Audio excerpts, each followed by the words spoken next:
Seigneur soit avec vous. Et avec votre esprit. Évangile de Jésus-Christ selon saint Matthieu. En ce jour-là, paraît Jean le Baptiste qui proclamait dans les déserts de Judée, « Convertissez-vous, car le royaume des cieux est tout proche. » Jean est celui que désignait la parole prononcée par le prophète Isaïe.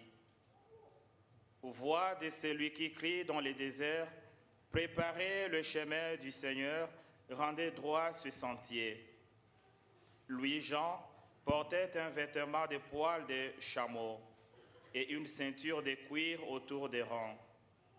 Il avait pour nourriture des sauterelles et du miel sauvage.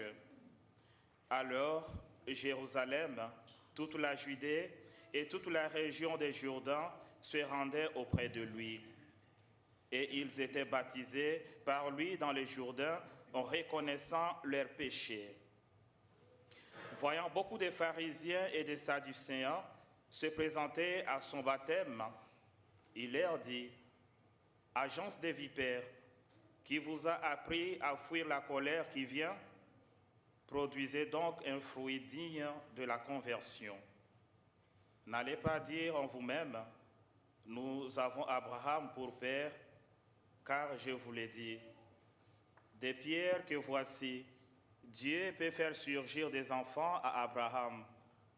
Déjà la cognée se trouve à la racine des arbres. Tout arbre qui ne produit pas de bons fruits va être coupé et jeté au feu. Moi, je vous baptise dans l'eau en vue de la conversion. Mais celui qui vient derrière moi est plus fort que moi. Et je ne suis pas digne de lui retirer ce sandal. Lui vous baptisera dans l'Esprit Saint et le feu. Il tient dans sa main la pelle à vanner. Il va nettoyer son herbe, abattre les blés.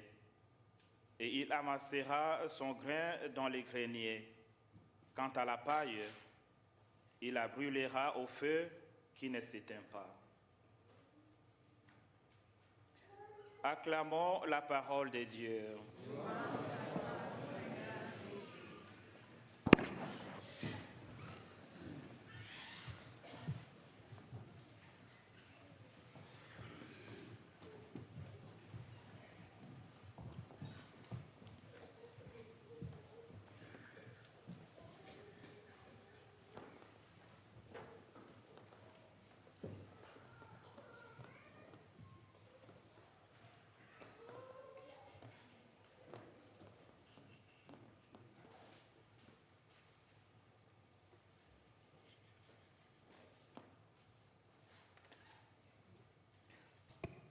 Chers frères et sœurs dans le Christ, un jour nouveau commence, un jour reçu de toi, Père. Nous la remettons entre tes mains tel qu'il sera, nous dit les psaumes. Et oui, on avance, je crois, à un grand pas aujourd'hui déjà sur le deuxième dimanche du temps de l'Avent. Et c'est pour nous une opportunité de rappeler ce qu'a été la première semaine. La première semaine était concentrée sur l'espérance. L'espérance qui n'est rien d'autre qu'attendre quelque chose, mais dans la confiance. Et pour nous chrétiens, qu'est-ce que nous attendons? Nous attendons l'arrivée du Messie. Messie qui viendra s'installer dans notre cœur, Messie qui viendra coordonner nos activités. Et cette attente est pour nous plus spirituelle que matérielle, comme nous voyons avec les jets de lumière dans nos quartiers, avec les promesses de cadeaux, avec tout ce qui brille. Mais c'est plus profond que ça. Aujourd'hui, dans le deuxième dimanche de l'Avent, nous allons plus nous concentrer sur la paix. La paix. Et déjà, les psaumes l'annoncent en ces termes. En ce jour-là fleurira la justice, grande paix jusqu'à la fin du temps. Et celui qui vient, son nom c'est Emmanuel. Autrement dit, il est prince de la paix, il est Dieu avec nous. Et pour accueillir cette paix, nous avons besoin de la conversion.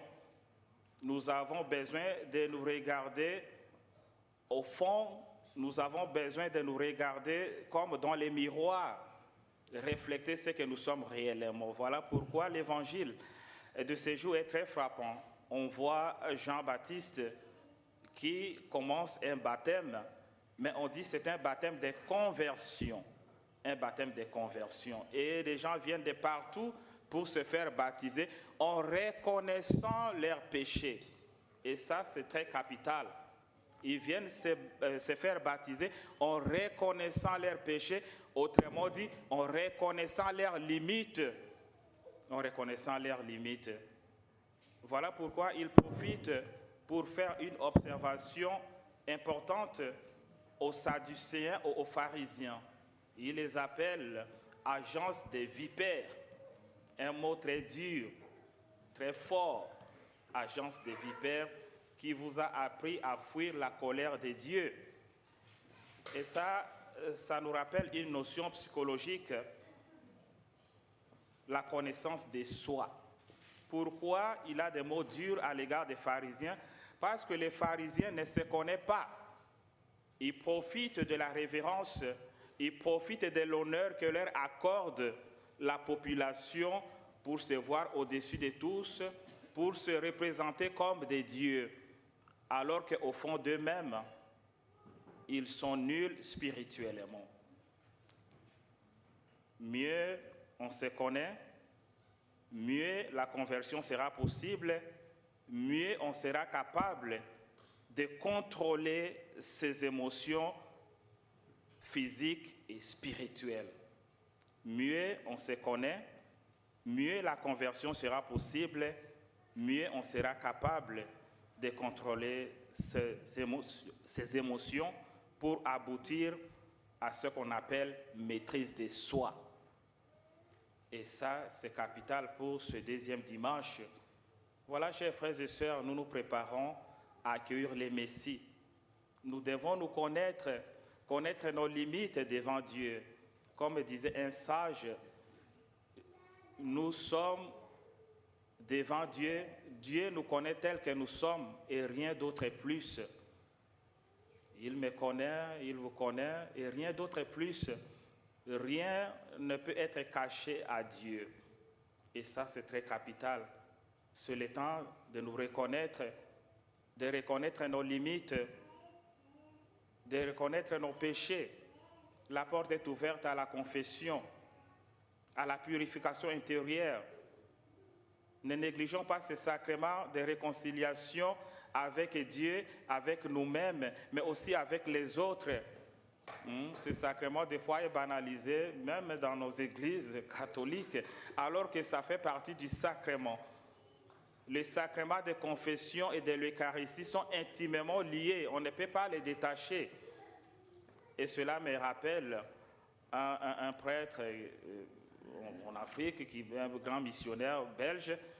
Et il était directeur de l'école principale. Alors, qu'est-ce qu'il faisait? Les jours de la confession pour les élèves, il venait avec son chapelet et on était assis comme les enfants de chœur. Vous venez, vous confessez, c'est comme s'il récitait les chapelets, il ne récitait pas, il comptait le nombre de gens qui se confessaient. Et à la fin, il prend les hosties consacrées au nombre des étudiants qui se sont confessés. Donc, il prend 15 hosties parce qu'il s'est retrouvé devant 15 personnes qui se sont confessées. Alors, il dit la messe et à la fin, il commence à partager. Et 15, c'est tout. Et toute la ligne est restée. Il dit, mais père, qu'est-ce qui se passe? On n'a pas reçu la communion. Il dit, oui, je reconnais qu'il y a 15 personnes qui se sont confessées. Et on dit, mais moi, je me suis confessé. Et il dit, oui, il faut aller demander à celui qui n'est pas confessé, qui a pris la communion, de te donner ta communion. Alors, c'était intéressant, voilà. On ne dit pas qu'on va faire ça ici, non. Mais l'idée, c'était que nous puissions nous adapter à ce sacrement. Parce que les sacrements de confession et le sacrement de l'Eucharistie, ce sont deux sources dans lesquelles nous puisons chaque jour des énergies spirituelles, des énergies psychologiques, des énergies physiques pour notre pèlerinage ici sur Terre. Très important. Nous devons nous préparer à ça et nous avons le temps. C'est comme nous allons voir nos médecins de famille Nous voulons voir un spécialiste pour les problèmes oculaires. Nous voulons voir un spécialiste pour tel problème. Même s'il se trouve à Ottawa, nous allons partir parce que nous avons besoin de la guérison. Voilà, de même pour notre vie spirituelle. Nous devons le faire pour notre bien. Et dans ce sens, si on fait une bonne confession, si on se fait pardonner par Dieu, on va recevoir ce qu'on appelle la paix.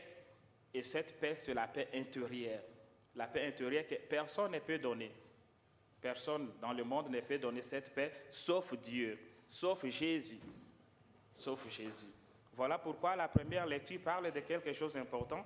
La première lecture épingle un certain nombre qui utilisent un terme métaphorique, mais pour exprimer une réalité. Il dit, le loup habitera avec l'agneau, le léopard se couchera près des chevreaux, le vœu et le lionceau seront nourris ensemble, un petit garçon les conduira, la vache et l'ours auront même pâture, leurs petits auront même gîte. Et nous savons, ce sont des animaux qui ne s'attendent pas. Vous ne pouvez pas mettre un agneau avec un lion, ça ne marche pas. Mais pourtant, la lecture parle de cette connivence, de cette combinaison. C'est pour dire qu'on fait la paix qu'avec son ennemi. On fait la paix avec son ennemi et Jésus nous dit même, il faut aimer nos ennemis. Et c'est ça, ce qu'on appelle la perfection spirituelle. Très important. Malheureusement, le monde est jonché de conflits partout. Il y a des guerres partout dans le monde, nous le connaissons. Nous prierons justement pour la paix dans le monde. Mais quand vous attendez dans les radios avec les pseudo-spécialistes en tout, des généraux des plateaux qui, jour et nuit, disent non, les terroristes ou bien, comment dirais-je, les criminels, on ne peut pas négocier avec les criminels. Vous vous posez des questions, mais est-ce qu'on aura la paix un jour si on ne tend pas la main vers l'autre? Nous prions pour la paix jour et nuit pour que les gens s'attendent, essayent de comprendre l'autre. Il ne faut pas camper sur sa position. Non, j'ai raison à 3000%, lui, non.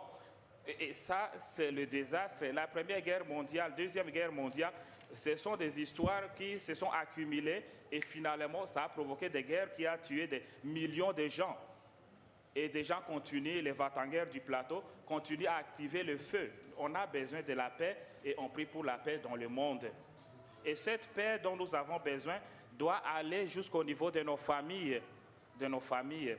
Ça tombe bien, ce sera le temps de nous retrouver en famille. Les enfants viendront, peut-être nous irons les voir avec les petits-enfants.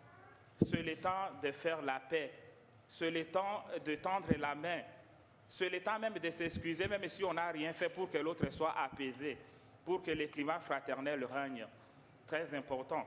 Et ça, je m'en vais vous lire la théologie franciscaine de notre Père fondateur Saint François d'Assise sur la paix. Sur la paix. Et pour nous, c'est une théologie qui est basée sur notre vie fraternelle. Ce n'est pas seulement le chant, ce n'est pas seulement quelque chose à voler, mais c'est très important. Saint François a dit ceci: Seigneur, fais de moi un instrument de ta paix. Il ne dit pas de ma paix, mais de ta paix. Là où est la haine, que je mette l'amour. Là où est l'offense, que je mette le pardon. Là où est le discorde, que je mette l'union. Là où est l'erreur, que je mette la vérité. Là où est le doute, que je mette la foi. Là où est le désespoir, que je mette l'espérance. Là où sont les ténèbres, que je mette la lumière. Là où est la tristesse, que je mette la joie. Ça, c'est la première séquence. Et deuxième séquence, il dit au Seigneur que je ne cherche pas tant à être consolé qu'à consoler, à être compris qu'à comprendre, à être aimé qu'à aimer. Et la dernière séquence dit, car c'est en se donnant qu'on reçoit, c'est en s'oubliant qu'on se retrouve, c'est en pardonnant qu'on est pardonné, et c'est en mourant qu'on ressuscite pour la vie éternelle. Voilà, c'est ce genre de paix que nous devons chercher. Chers frères et sœurs, nous allons prier. Nous allons prier aujourd'hui que le Seigneur nous aide à avoir cette paix. Et une fois l'ayant acquis, comme la deuxième lecture le dit, Saint Paul le dit clairement, nous serons unis, nous serons forts et l'espérance va grandir du jour au jour.